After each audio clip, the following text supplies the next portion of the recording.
नमस्कार, आप जुड़ चुके हैं जम्मू लद्दाख विजन के साथ।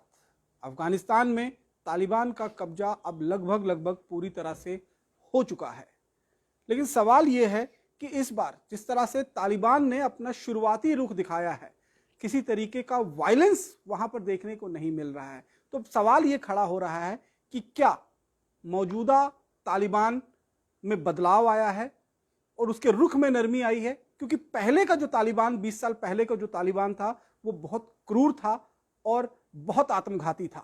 लेकिन इस बार जो तालिबान का कब्जा हुआ है, तो क्या ये अपनी छवि सुधारने की कोशिश में लगे हुए हैं या फिर आने वाले समय में ये विश्व के साथ साथ भारत के लिए भी एक बड़ा खतरा बनकर उभरने वाले हैं। इन पर बातचीत करने के लिए, इस पूरे मुद्दे पर बातचीत करने के लिए हमारे साथ डिफेंस एक्सपर्ट और retired lieutenant general Rakesh Sharma ji मौजूद हैं। शर्मा जी, बहुत बहुत स्वागत है जम्मू लद्दाख विजन में आपका। सबसे पहले thank you very much. Sharma ji, ये जानना चाहूँगा कि अभी तालिबान में जो कुछ हो रहा है, आप बड़े बारीकी से उस पर नज़र बनाए हुए हैं, पूरा एनालिसिस उसको कर रहे हैं कि क्या कुछ हो रहा है। देखने को ये मिल रहा है कि पहले 20 साल पहले जो तालिबान था वो बहुत क्रूर तालिबान था, वो मारकाट पर ज़्यादा विश्वास रखता था। लेकिन इस बार जो उन्होंने कब्जा भी किया है तो वायलेंस बहुत ज़्यादा देखने को नहीं मिली है, बहुत ज़्यादा मारकाट देखने को नहीं मिली है। तो क्या ये माने कि तालिबान की छवि में बदलाव आया है? देखिए, जो आपने कहा है कुछ तक तो ये दुरुस्त है। मैं ये कहूँगा कि आज से 20 साल पहले का जो तालिबान था वो बैड तालिबान था, जिसको कि पूरा विश्व, दुनिया वाले सारे उसके अगेंस्ट थे, छोड़ के कुछ देश जो कि अपने इंटरेस्ट के कारण थे। उन्होंने इतनी क्रूरता दिखाई थी अपने पहले राज में। उन्होंने ह्यूमन राइट्स, बच्चे, औरतों के ऊपर में शारिया लॉ लगा दिए वगैरह, और टेररिज्म को सबसे ज़्यादा जो उन्होंने बढ़ावा दिया था, 9/11 जो हुआ था वो उन्हीं के शासन में हुआ था, पहले शासन में, जिसके कारण जो अमेरिका और बाकी फोर्सेस वहाँ एंटर हुए और 2001 में उनको ओवरथ्रो करके तब से ये जो है अमेरिकन फोर्सेस अफगानिस्तान में रही हैं। और ये तालिबान, मैं कहता हूं, कंट्री साइड में भागते फिरते रह रहे थे। लेकिन अभी जो ये इन्होंने टेक ओवर किया है 20 साल के बाद में, वो इसलिए हुआ है क्योंकि अमेरिकन फोर्सेस ने वहां से विड्रॉल कर लिया है, बाकी फॉरेन फोर्सेस ने वहां से विड्रॉल कर लिया है, और वहां एक वैक्यूम सा बन गया। और उस वैक्यूम में ये इन्होंने उसका मौके का फायदा उठाया। और ये मैं इसके साथ साथ कहना चाहता हूं कि हालांकि राज तो इनका चल रहा था, काबुल गवर्नमेंट का चल रहा था, हमारे फोर्सेस जरूर थे, अमेरिकन फोर्सेस वगैरह, लेकिन तालिबान की जड़ें जो रूरल एरियाज में थे, दूर दराज के इलाकों में जड़ें इनकी वहां पर गड़ी हुई थी। ये स्लीपर सेल की तरह बैठे हुए थे, ये अपना काम इन्होंने करके रखा हुआ था। इनके पास हथियार वगैरह अपने ये इकट्ठे करे जा रहे थे, क्योंकि इनको पता था जब खाली करेंगे तो वो उस वक्त हम फायदा लेंगे। तो इन्होंने उसका मौके का फायदा उठा के यूएस फोर्सेस का एकदम निकल जाने से इन्होंने आके कब्जा कर लिया। अभी दूसरी बात जो आपने मेरे से पूछी कि आज का जो तालिबान है, ये तालिबान कोई बदला हुआ तालिबान नहीं है। जो इनकी अंदर की जो है क्रूरता है वो अंदर है, मानसिकता वही है, लेकिन जो है मैं कहूंगा ये छवि को बदली करने की कोशिश करेंगे। जो पहले का तालिबान था वो बैड तालिबान था, आज ये गुड तालिबान बनने की कोशिश कर रहे हैं। मेरा जो अपना अंदेशा है कि ये इन्होंने ऑलरेडी ओपन कर दिया है। इन्होंने बोला है कि हम किसी भी डिप्लोमेटिक या किसी व्यापारी को या किसी हम जो जो जो गवर्नमेंट सर्वेंट्स हैं, आप अपने काम पे वापस आ जाओ, हम आपको किसी को नहीं, आप अपना नॉर्मल काम करो। उन्होंने ये भी कहा है कि हमने ये टेक ओवर इसलिए किया है कि जो पहले वाली गवर्नमेंट थी वो करप्ट थी, हमने इसलिए क्योंकि लोगों की डिमांड थी, वो उन्होंने तो इस प्रकार से प्रोजेक्ट किया है कि लोगों की डिमांड के ऊपर में हमने ये टेक ओवर किया है, करप्ट थी हमारे देश के लिए। वो अभी ये कह रहे हैं कि अफगानिस्तान हमारे देश के लिए, आपके लिए इन्होंने, पहली गवर्नमेंट ने कुछ नहीं किया, इसलिए हमने टेक ओवर किया, हम आपके साथ में हैं और आप लोग काम करो और हम इसको, अफगानिस्तान को और अच्छा बनाएंगे। तो मेरे हिसाब से ये कुछ महीने तक ये अपनी मानसिकता जो है दबा के रखेंगे, कोई अत्याचार नहीं करेंगे, दुनिया की रिकॉग्निशन पाएंगे, अपना एडवांटेज करेंगे और उसके बाद देखा जाएगा कि क्या होता है। शायद थोड़ा बदलाव आए, लेकिन बहुत ज्यादा बदलाव आना मुश्किल है। तो ये दुनिया को दिखाने के लिए जो है ये अपना थोड़ा सा नरम चेहरा जो है वो दिखाने की कोशिश कर रहे हैं। ये दुनिया को दिखाना इसलिए है क्योंकि अभी जो युग है, जो जमाना है, बदली हो गया हुआ है। ये आज से 20 साल पहले वाली वॉरफेयर नहीं रही है। जो आप इनडायरेक्ट वॉरफेयर करते हैं, आप कहीं पर भी स्ट्राइक कर सकते हैं, आप कहीं पर भी छिप जाएं, चुन चुन के मारे जा सकते हैं। उनको पता है कि अमेरिका चाहे वो एग्जिट कर गया है, अगर इन्होंने क्रूरता दिखाई ह्यूमन राइट्स के कारण, ह्यूमैनिटी के कारण, अमेरिका मजबूर हो जाएगा वापस आने के लिए और फिर इनकी दोबारा से ये गए। तो उस कारण से ये अपने शांति बनाने की कोशिश करेंगे, भाईचारे के साथ में थोड़ा सा रहेंगे, लोगों के साथ में अत्याचार नहीं करेंगे। ये नहीं कि उन्होंने ये काबुल को जो कैप्चर करना था या अफगानिस्तान को कैप्चर करना था उसमें उन्होंने अपनी जो वायलेंस नहीं दिखाई। उन्होंने बहुत अत्याचार किए हैं, क्योंकि उनको अगर पावर पानी थी तो वो मार के ही लानी थी ना। तो उन्होंने सब कुछ किया है, लेकिन अभी पहुंचने के बाद, जब गद्दी मिल जाने के बाद में, अब वो छवि अपनी दूसरी करेंगे ताकि उनको रिकग्निशन मिल सके और साथ में वो धीरे धीरे करके अफगानिस्तान के ऊपर में पूरा अपना कंट्रोल कर सके। जो जुर्म उन्होंने इस गद्दी को काबिज करने के लिए अभी ढाया है, यही वजह थी कि वहां पर इस समय से इस तरह एक्सोडस जो है वो शुरू हो गया है, लोगों का निकलना वहां से शुरू हो चुका है। और लोग, हमने देखा कि काबुल एयरपोर्ट पर किस तरह की तस्वीरें सामने आई, मतलब जहाज के पहिए पकड़ पकड़ कर लोग निकलने की कोशिश कर रहे थे। तो डर तो था मन के अंदर। बिल्कुल ठीक कहा आपने। देखिए, ये इनकी जो छवि, जो हमने पहला बोला था कि भैड़ तालिबान की छवि पूरे अफगानियों के दिमाग में बैठी हुई है कि इन्होंने इतना लूटपाट मार काट करके इन्होंने जो काबुल पे कब्जा किया है या अफगानिस्तान पे कब्जा किया है, तो उसको इनको ये डर है, हर अफगानी को डर है कि हम इनके ऊपर में भरोसा नहीं कर सकते। इससे तो अच्छा देश छोड़ के चले जाना, क्योंकि इनकी मानसिकता चाहे बोले कुछ भी, लेकिन इनसे वो अभी भी डरे हुए हैं, इन पे भरोसा नहीं कर सकते।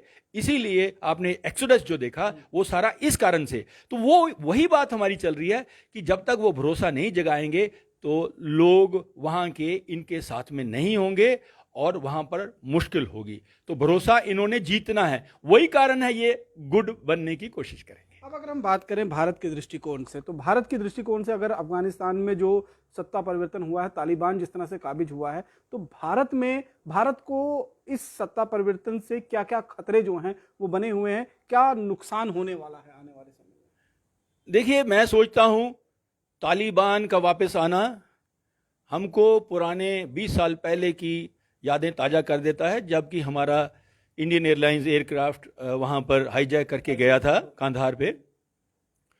और ये तालिबान भरोसे लायक अभी तक नहीं है। जब तक कि वो भरोसा ना जताएं, तो हमें भारतवर्ष को 3-4 ऐसे बहुत बड़े नुकसान होंगे या हो सकते हैं। सबसे पहला जो है हमारा इकोनॉमिक इन्वेस्टमेंट जो हमने की है, $2 बिलियन की हमने की हुई है। तकरीबन सलमान डैम बनाया है हमने, दिलाराम हाईवे बनाया है हमने, चाहबार एयरपोर्ट साथ में वहाँ बनाई है जो उसके लिए कनेक्ट करती है, और बहुत हमने एंटरप्राइज बनाए हैं। तो वो सारी हमारी जो जॉइंट इन्वेस्टमेंट्स हैं वो अफेक्ट होंगी। दूसरा, जो पहले आप मेरे से बात कर रहे थे, जो ट्रेड है, जितना भी ड्राई फ्रूट वगैरह वहां से आता है उसके बीच में भी इफेक्ट होगा, उनकी कीमतें बढ़ती जाएंगी। जैसे कि हमारे में हिंदुस्तान में ऑलरेडी बाकी कीमतें बढ़ी हैं तो बढ़ जाएंगी।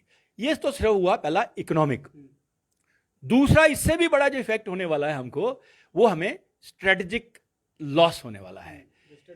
जो हमारा एक अफगानिस्तान में स्ट्रेटेजिक बेस बना हुआ था, जो हमारा gateway to the Central Asian republics था, जो हमारा gateway to the Middle East था, और जो हमारा एक लिंक था, एक स्ट्रेटेजिक लिंक था, और पाकिस्तान को दोनों साइड से हमने घेर के रखा हुआ था, उसको उस साइड में भी खतरा था। तो वो जो स्ट्रेटेजिक हमारी जो पोजीशन है, लोकेशन है, वो हमसे चली जाएगी। ये बहुत ही बड़ा लॉस होगा।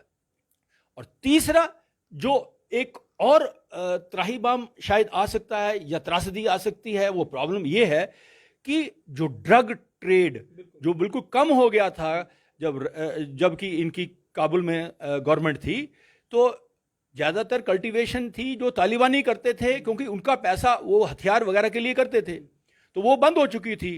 और जो ड्रग्स है वो इंडिया में भी इफेक्ट होती थी, पूरी वर्ल्ड में होती। तो ड्रग ट्रेड जो है दोबारा से कल्टीवेशन बढ़ेगी, जिस उनको पैसा चाहिए और वो बढ़ेगी, और ड्रग से हमारे हिंदुस्तान के ऊपर में भी फर्क पड़ेगा, क्योंकि पंजाब का तो बॉर्डर इलाका तो सारा नशेड़ी हो चुका हुआ है। तो ये एक और होने वाला है। और उससे भी बड़ा जो हमारे को नुकसान होने वाला है वो है हमारे टेररिज्म के ऊपर में। जम्मू कश्मीर के बीच में टेररिज्म हमने ऑलमोस्ट खत्म कर दी हुई है। जो बची हुई है वो अंदरूनी थी, बाहर से तो हमने आने ही नहीं दी, बंद कर दिए थे हमने। लाइन ऑफ कंट्रोल पे इन्फिल्ट्रेशन बंद कर दी, हर जगह से कर दी। और जो आप जानते हैं कि 90 के दशक के बीच में पहले जो हमारे कश्मीर में आते, जम्मू कश्मीर में आतंकी आते थे, उसमें से काफी लोग तो अफगानी थे। काफी लोग जो है वो मैं ये कहूंगा 40 से 50% अफगानी होते थे। तो अभी मुझे ये डर है तालिबानी पूरे के पूरे, जब तालिबान अपना पावर में आ जाएगा, और तालिबान अगर पावर में आया है वो पाकिस्तान के कारण आया है, और पाकिस्तान की हमारे साथ में हमेशा वो एक टक्कर रही है। और पाकिस्तान को बड़ा अफसोस है कि जम्मू कश्मीर में जब से 370 गया है तो मिलिटेंसी कम हो गई हुई है। तो पाकिस्तान इस चीज को हजम नहीं कर पाया है, तो वो चाहेगा और करेगा, इनसे एक सांठगांठ करेगा। तालिबानी जो अफगानी ये लोग इनडायरेक्ट तरीके से हॉबनॉबिंग करेंगे, पाकिस्तान ऑक्यूपाइड कश्मीर की तरफ से इन्फिल्ट्रेशन बढ़ाएंगे, दुर्गम इलाकों से इन्फिल्ट्रेशन बढ़ाएंगे। और मैं ये कहता हूं लाइक्लीहुड है कि जो टेररिज्म है हमारे इलाके में बढ़ सकती है, और इसमें कुछ तालिबानी भी डाइवर्ट हो सकते हैं, क्योंकि उनके पास में जिन्होंने पूरी जो लड़ते रहे हैं उनके पास में अभी लड़ने के लिए जगह नहीं। जिसको एक बार खून लग जाता है तो वो। और साथ साथ मैं ये भी कहूंगा, जैसा आपसे वार्ता में मैंने कहा है कि पाकिस्तान के साथ में तो ये भाईचारे के साथ में ही रहेंगे, पाकिस्तान के साथ में कभी भी अगेंस्ट नहीं हो सकते। पाकिस्तान ने पैदा किया, पाकिस्तान ने पाला, और पाकिस्तान ने ही आज अगर जीत दिलवाई है, पाकिस्तान ने जीत दिलाई है। तो पाकिस्तान इनका एक मेंटर या पिता है। लेकिन जो इलाके दुरंद लाइन के हम बोलते हैं, आपको पता होगा कि जो इलाका दुरंद लाइन का काबुल तक का इलाका था वो पहले हिंदुस्तान के बीच में था। एक यूनाइटेड इंडिया जो था वो सारा इंडिया के नीचे था। और ये जो पुराना इलाका था जो सिर्फ अफगानिस्तान, उसको खोरासन बोलते थे। तो ये वाले इलाके के बीच जब अंग्रेज चले गए, दुरंद लाइन बना के चले गए। लेकिन वहां पर ये कोशिश ये रहेगी इनकी, और मैं कहता हूं 100% जो फाटा का इलाका है, जो पश्तून इलाके हैं, इनके बीच में ये अपना डोमिनेशन करेंगे, उनके बीच में इनका कंट्रोल होगा, और पाकिस्तान के साथ में ये भाईचारा बनाने की कोशिश करेंगे। ये सिर्फ मैं इंडिया के लिए नहीं कहता हूं, पूरे विश्व के लिए खतरा होगा। इनको अगर हमने सेटल डाउन करने दिया, और उसके बाद में हो सकता है जो टेररिज्म इतनी वर्ल्ड से अभी थोड़ी कम हुई थी, जो आईसिस वगैरह इस वक्त इराक वगैरह में बैठे हैं, या अल कायदा वाले जो कि फोर्सेस ने बिठा रखे थे, वो वापस आके इसको एक न्यूक्लियस सेंटर बना सकते हैं। तो लगता है कि कहीं ना कहीं पाकिस्तान और चाइना ने जिस तरह से रिकॉग्निशन अब दिया है अफगानिस्तान पर तालिबान के कब्जे को लेकर, और पाकिस्तान के अब हौसले बहुत ज़्यादा बुलंद हो गए। इसलिए हमने देखा कल लाहौर में महाराजा रणजीत सिंह जी की मूर्ति को जिस तरह से तोड़ा गया, तो अब ये सिलसिला और आगे बढ़ेगा, पाकिस्तान और ज़्यादा अब इसमें अपनी भूमिका जो है वो निभाएगा टेररिज्म को बढ़ावा देने में। देखिए, आपने जो कहा है मैं शायद इसको मानूंगा। पाकिस्तान असली जो हब है टेररिज्म का, न्यूक्लियस है, न्यूक्लियस सेंटर है, वो पाकिस्तान है। क्योंकि पाकिस्तान एक स्ट्रांग नेशन है, और वो स्ट्रांग इस तरीके से बना है, उसने मौकाटेरियन जिसको बोलते हैं, अमेरिका को मदद ली जबकि रशियंस को अफगानिस्तान से निकालना था, तो उनके पैसा, उनकी फंडिंग, उनके हथियार से वो मजबूत हुए। उसके बाद में सी पैक कॉरिडोर बनाने के लिए चाइना की मदद ले ली, उससे भी पैसे लिए, उसको स्ट्रांग बनाया। तो पाकिस्तान एक स्ट्रांग कंट्री है, इस तरीके से बन चुका हुआ है। तो जब तक पैसा नहीं है तो टेररिज्म आगे चलती नहीं है। तो मैं ये कहूंगा कि पाकिस्तान और बोल्ड होता जाएगा, बोल्ड होता जाएगा, क्योंकि अभी उसको पता है कि जो मेरा वेस्टर्न नेबर है अफगानिस्तान में, वो मेरी ही मानसिकता का है, वो मेरा ही भाई है। वो जो मैं सोचता हूं टेररिज्म के बारे में, जो जो सिर्फ जम्मू कश्मीर में नहीं या भारत में नहीं, बाकी जगहों में भी, जो मैं मुस्लिम्स का लीडर बनना चाहता हूं, मेरा एक और साथी आ गया जो मुझे मदद करेगा। तो पाकिस्तान का, जैसे आपने मुझे सवाल किया कि यस, उनका हौसला और बढ़ेगा, उनकी बर्बरता और बढ़ेगी, उनकी टेररिज्म की तरफ में और झुकाव होगा। एक आखिरी सवाल आपसे पूछूंगा कि अमेरिकन और नाटो फोर्सेस का वहां से विड्रॉल होना एक अभी तक की सबसे बड़ी गलती मानी जा रही है, जिसकी वजह से तालिबान ने दोबारा कब्जा जो है अफगानिस्तान पे अपना बनाया है। अब क्या कोई ऐसा विकल्प आप देखते हैं कि नाटो फोर्सेस और अमेरिकन फोर्सेस दोबारा से अटैक कर कर उसे तालिबान के कब्जे से मुक्त करवाएंगे, या फिर अब नाटो फोर्सेस और अमेरिकन फोर्सेस के हाथों से सारी जो तस्वीर है वो निकल गई है और अब एक परमानेंट कब्जा जो है वो तालिबान का हो गया है? देखिए, ये डिपेंड करेगा तालिबान कैसा बिहेव करते हैं। जैसे मैंने पहले आपको कहा, अगर तालिबान ने ह्यूमन राइट्स किए, अगर तालिबान ने वही पुराना जो था राज उसी प्रकार से बिहेव किया, तो ये जरूरी नहीं है कि अगर फोर्सेस चले गए तो वो वापस नहीं आ सकते। क्योंकि आजकल विश्व एक, जिसको बोलते हैं ना, is a global village, world is a global village. वो एक दूसरे के बारे में, ह्यूमैनिटी के बारे में सोचते हैं, इसी के कारण तो वो वापस आ सकते हैं। आपने जो अमेरिकन प्रेसिडेंट बाइडेन है, उन्होंने बोला था मैं 1000 पैराट्रूपर्स भेज रहा हूं। अगर उन्होंने, वो मेरे ख्याल लैंड भी कर गए हैं, उन्होंने विड्रॉ भी कर लिए थे, लैंड भी कर गए हैं, कि अगर ये कोई किसी प्रकार की ह्यूमन राइट्स वायलेशन करेंगे, कुछ करेंगे, तो वो उनकी और फोर्सेस आ सकती हैं। इसी प्रकार नाटो वाले भी आ सकते हैं।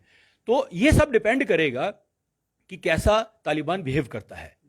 और वो, मैं इसीलिए जो स्टार्ट पॉइंट पे आ जाता हूं, तालिबान इसीलिए कोशिश कर रहा है शांति बनाने के लिए। राजपाट हाथ में आ गया, पहले वाली गलतियां दोबारा नहीं करनी है, शांति से हमने काम लेना है और सभी को साथ लेके पहले स्टार्टिंग में करना है, ताकि बाकी बची हुई फोर्सेस भी वहां से चली जाएं, तो फिर देखा जाएगा।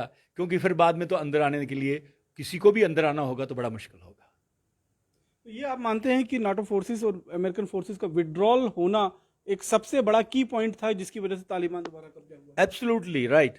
आई feel this is the main reason, because the security, Afghan national army was not, वो पूरी ट्रेंड नहीं हो सकी थी। वो लोग असली में बंदूक उनके हाथ में थी, लेकिन कंधा शायद अमेरिकन फोर्सेस या नाटो फोर्सेस का था।